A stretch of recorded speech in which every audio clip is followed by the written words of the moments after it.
So yan guys, ay naitayo na natin yung mga lumang kahoy guys, ano? Yan.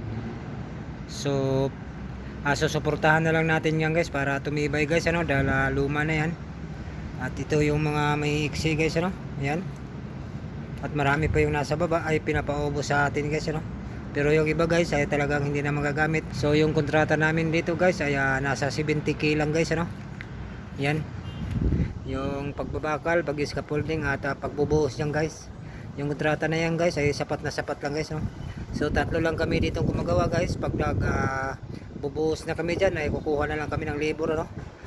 Para makatulong namin. So yan guys, no? Kikita natin ay tatlong poste yan guys. Isa, dalawa, tatlo. Dapat na expand to guys. Dahil doon sa kabila ay babawasan natin sa para sa hagdanan, no? Yan.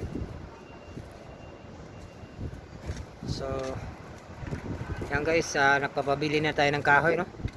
So pinapaubos muna yung mga luma. So ito guys ay marami siyang paupahan guys, no? Ito ay taglilimang palapag ito sa kanya din to guys, yung katabi nito.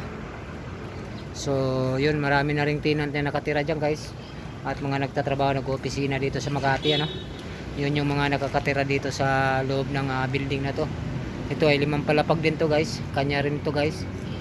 So yung kabila guys, yung mababa rin, kanya rin yan guys, at ipapaayos na rin yan. Bali pala guys, kami dito ay parang maintenance siya guys, no? So kung mayroong i-repair kami doon sa mga paupahan niya, yung mga tenant ay may tumatawag ng mga tenant na may i-repair kami, at pinupuntahan namin yan guys, ano? Kahit gabi guys, pinupuntahan namin yan, inaayos namin. Ang karamihan namin nire-repair guys, tubig at kuryente, no?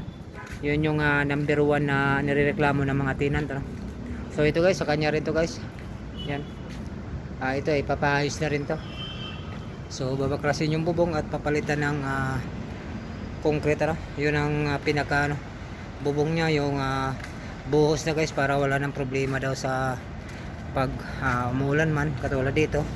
May gutter, ito yung problema dito sa baba dahil tumutulo yung tubig dito, ano? So yun lang guys, at maraming salamat sa inyong panonood. Thank you.